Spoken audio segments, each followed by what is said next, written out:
quero falar um pouquinho, gente, também sobre a demissão do Jânio de Freitas. O Jânio de Freitas é um grande exemplo do jornalismo de integridade, trabalhou décadas no jornal Folha de São Paulo e foi demitido de uma forma escrota, não dá para dizer que é outra forma. Agora, aos 90 anos de idade, ele que deu o furo da ferrovia Norte-Sul, provando a corrupção do governo Sarney.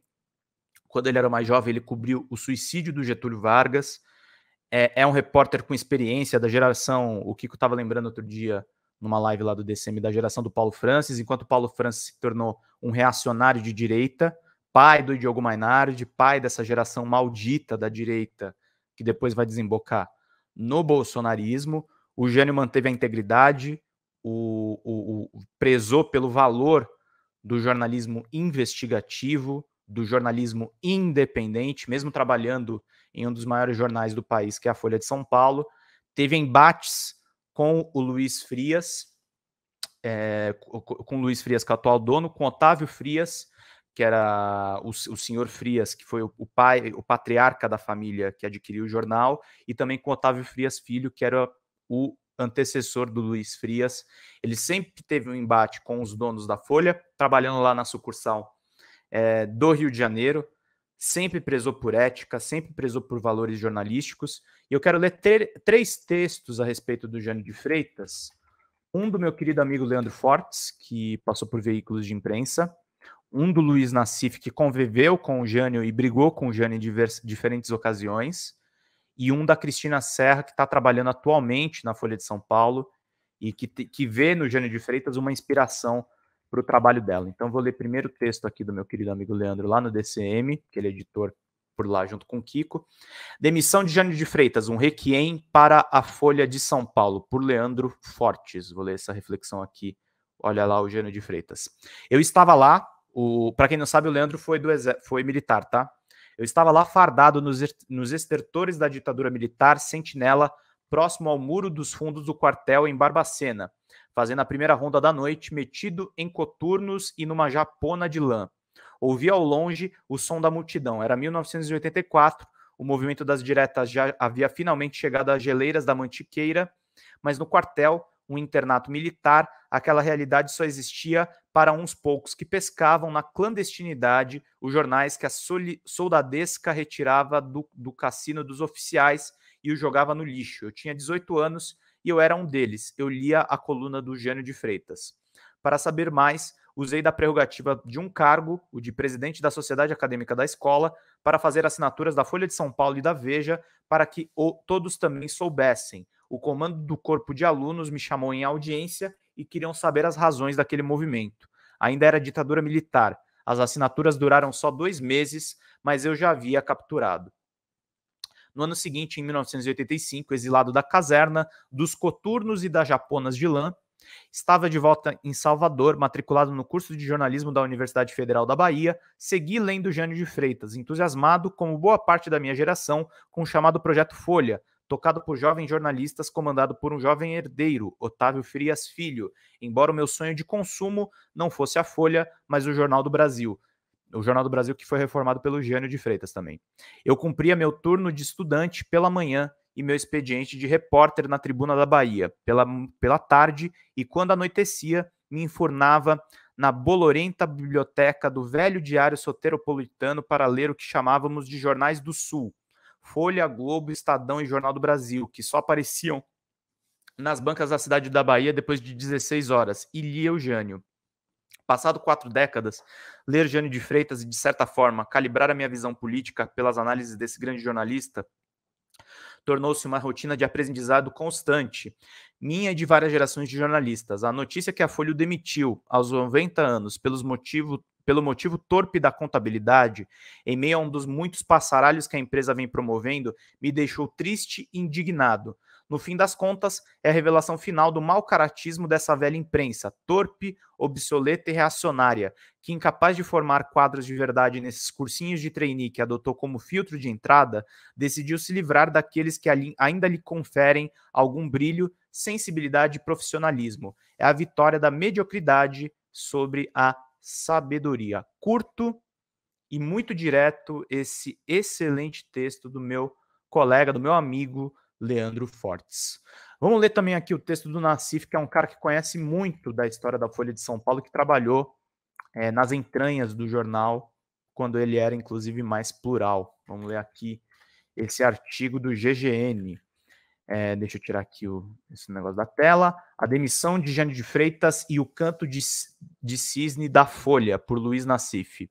Há pouco tempo, a Folha dedicou uma página aos 90 anos de Jânio. Esta semana demitiu-o por corte de custos.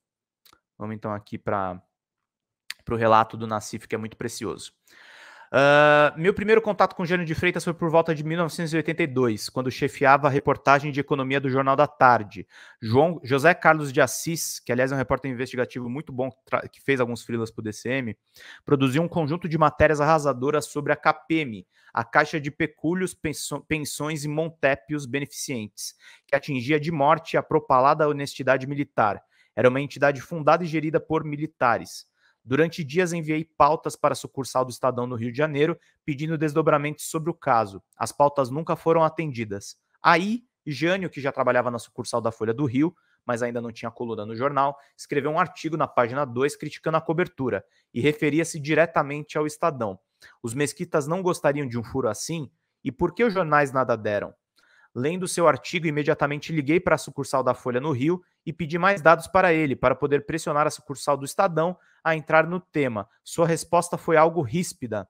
Não dou tiro para baixo, dizendo que não entregaria repórteres.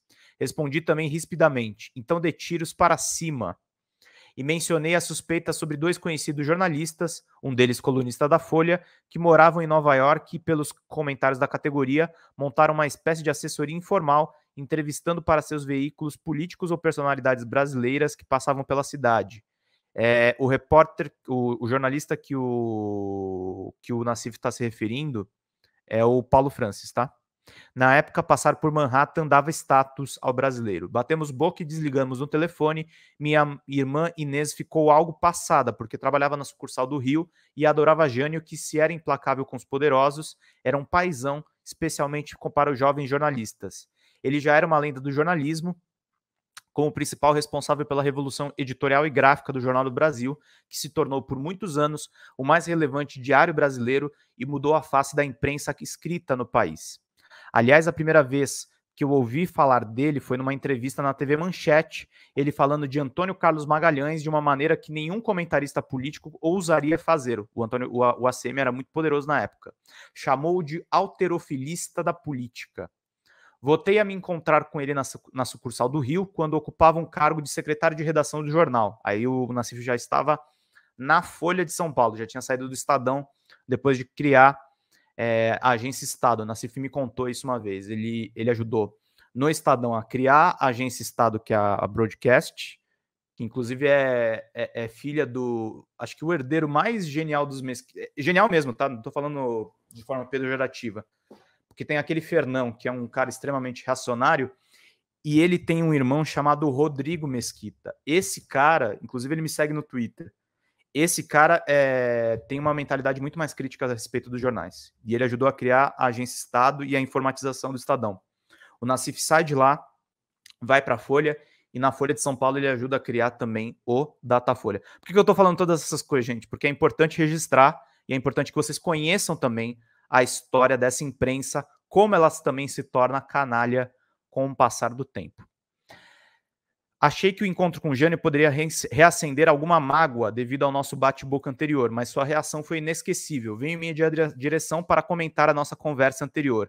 Quando desliguei o telefone, falei para o pessoal da redação anotar o seu nome, porque você é um jornalista de verdade. Fiquei honrado e, ao mesmo tempo, admirado da sua grandeza. Não poucas vezes, Jânio me chamou a atenção em sua coluna para novos jornalistas políticos que surgiam, mesmo em jornais concorrentes. Fiquei pouco tempo na secretaria do jornal e voltei a me dedicar integralmente à coluna Dinheiro Vivo, 2 páginas aos domingos. Nosso contato seguinte foi um novo conflito. Apoiei a equipe que subiu para a Fazenda com Gilson Furnaro em agosto de 85. Governo Sarney. Tinha amigos e fontes lá como Luiz Gonzaga Beluso, Luiz Carlos Mendonça de Barros e outros. Em 1987 decidi viajar para a Argentina com a esposa e um casal de cunhados. Na semana anterior, Jânio soltou um artigo em que dizia que economistas ligados à equipe estavam adquirindo dólares no mercado. Questionei em outro artigo. No dia da viagem, passei pela casa da minha mãe para me despedir e ela estava passada com um artigo de Jânio que saíra no domingo, ironizando jornalistas que só entendiam de números e davam palpite em tudo. Cheguei em Buenos Aires e preparei a resposta. Era difícil, porque primeiro porque tinha que ser transmitida oralmente por telefone para uma central de escuta. Depois porque muitos trechos da resposta eram cortados pelos Frias, e com razão para não estimular uma briga intestina no jornal. Chegando em Buenos Aires, li sobre o Plano Austral, recém-lançado, e fui até Roberto Frankel, um dos autores, para entender a lógica. Ele me explicou o modelo de troca de moedas, as tablitas para retirar dos preços da inflação inercial e outros detalhes. Escrevi sobre o tema e soube depois que provocou um frisson na equipe econômica, que já trabalhava no futuro plano cruzado e temia que meus artigos fossem fruto de vazamento local. Eu não tinha ideia de que os economistas já trabalhavam no plano austral brasileiro, por isso mesmo, provavelmente, Jânio estava correto em sua denúncia. Cheguei de volta ao Brasil no mesmo dia que Jânio se consagrava nacionalmente com a denúncia da manipulação da licitação Ferrovia Norte-Sul. Aproveitou o artigo para me espicaçar, dizendo que, como estava certo naquela denúncia, estava certo na anterior. Respondi com outro artigo, a pinimba parou por aí. Depois disso, fui demitido da Folha por denúncias que fiz de Saulo Ramos, ministro da Justiça de José Sarney. A demissão foi adiada por 3 meses devido ao fato de ter vencido o Prêmio ESSO com a denúncia. Retornei ao jornal em 1991 e, algum tempo depois, fui convidado para o conselho editorial do jornal, que tinha, entre outros, figuras históricas do jornalismo brasileiro, já aposentadas, mais colunistas de destaque do jornal, como Jânio de Freitas, Clóvis Rossi, entre outros jornalistas da casa. Aí fui entendendo melhor o caráter de Jânio. Otávio Frias de Oliveira, seu Frias, era uma figura interessantíssima. Arguto, grande conhecedor de pessoas, uma alegria enorme ao puxa-saquismo. Mas também era uma pessoa profundamente sensível aos grandes jornalistas derrubados pela vida. Provavelmente por sua experiência prévia de sócio da Roxo Loureiro em uma construtora histórica que construiu, por exemplo, o Copan, e depois de um banco, o império destroçado pela ambição política de Roxo Loureiro. Como consta em sua biografia, Frias teve que fugir para a Argentina para não ser preso e depois reconstruir a vida. Frias era particularmente sensibilizado com Clóvis Rossi, que tinha uma sala no 6º andar e costumava tratá-lo como o sábio do 6º andar.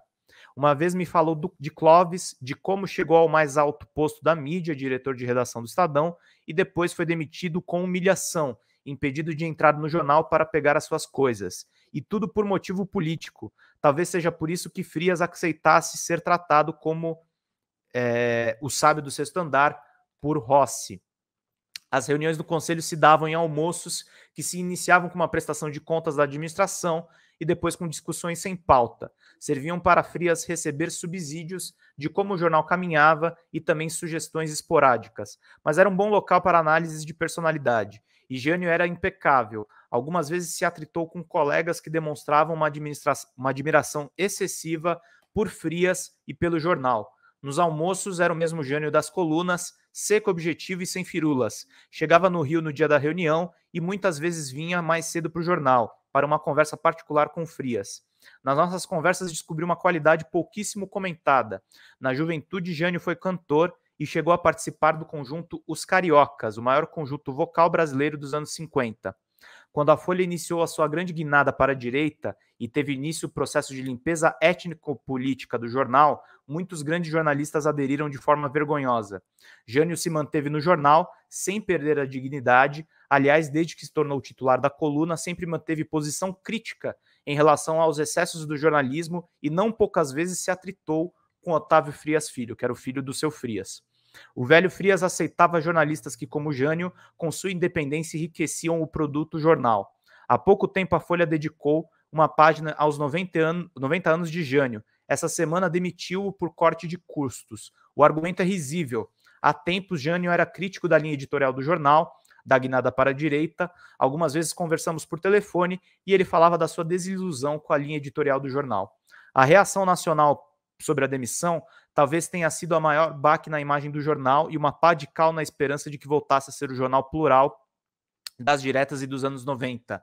A saída de Jânio, somada de Gregório do Vivier e Marilene Felinto, mostra um jornal se preparando para ser cada vez mais um porta-voz do mercado nos próximos anos. Mais do que isso, o crescimento da equipe jornalística do Portal UOL e o emagrecimento gradativo da Folha reforçam a suspeita de que é um jornal que caminha para ser extinto pelo grupo comandado hoje por Luiz Frias, o irmão de Otávio Frias Filho. Muito bom esse texto do Nassif, com muito conhecimento de tudo que rola na imprensa.